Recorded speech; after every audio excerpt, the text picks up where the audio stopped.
Hi, I'm Pam with Crafttown Fabrics, and today we're going to be talking about layer cakes. For those of you who may be new to sewing, a layer cake is a 10-inch by 10-inch square.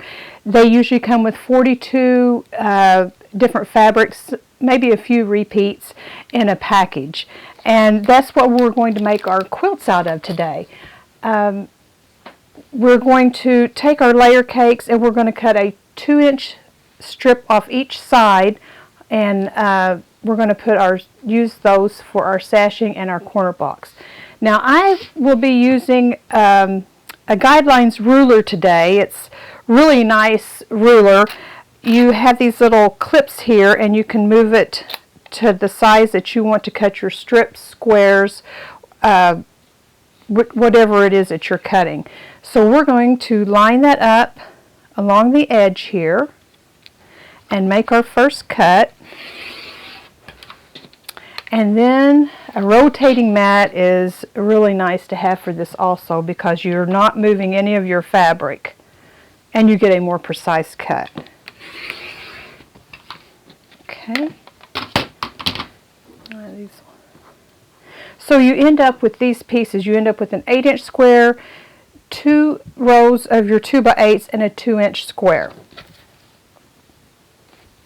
So we're going to take our 8-inch square, and what I did with my colors is I separated them into different stacks of colors so that whenever I laid out my blocks and my sashing, I could get a little bit more even.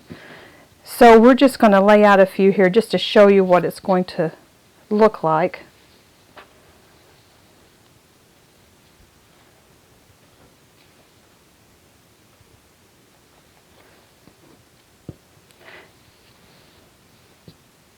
You want to get different. Try to mix up your colors. So what we're going to do is we're going to make a sashing and cornerstone row. So you'll sew a block to your sashing and make a whole row of them, whichever size that you're going to be making. We have several sizes today. And then you're going to be sewing a sashing strip to your block. And we will make rows of those. So we'll sew these together, and I'll show you what the rows are going to look like whenever we get them made.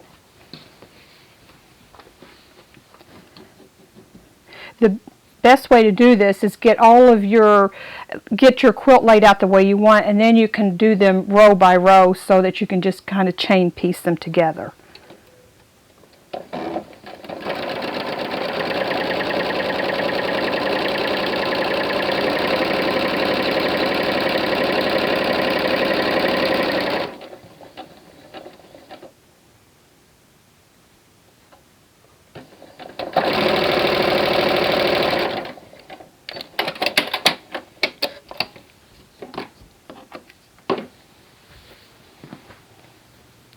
Now we're going to press these.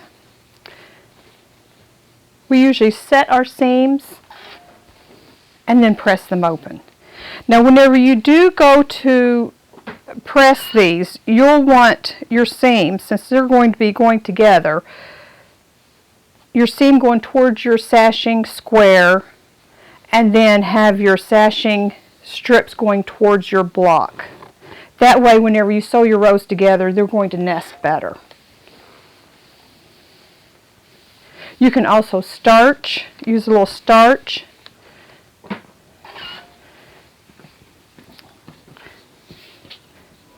And then you're going to make a whole row of this and a whole row of this. And I've got one together that we can show you what it looks like.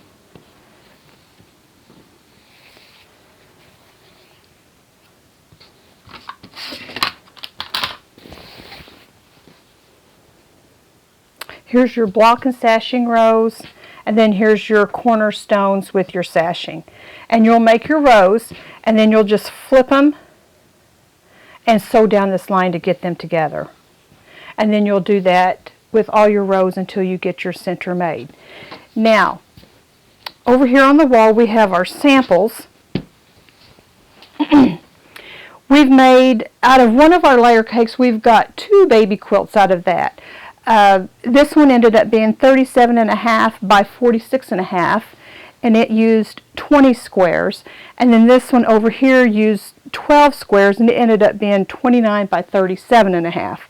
It is out of the Flow by Zen Chick, and they turned out really cute. They look a little bit more modern, so we tried to quilt them in a more modern way.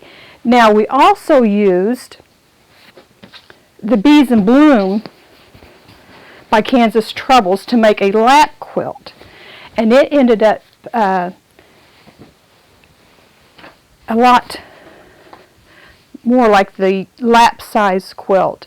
We added a border to this. Now it used 30 squares, and then we added a 5.5 inch border to it, and we put the corner post in the corners too, because we had the extra. Now whenever you do sew these, the extra squares that you have will be going down your end and on your bottom, so you'll have plenty to finish that up. And this ended up being about 56.5 by 65. So you know, there's a lot of different things that you can do with the layer cakes. We put a flannel back on this, and a lot of different lines out there. So I hope you enjoyed this tutorial, and get out there and try something new with those layer cakes. Thank you from Crafttown Fabrics.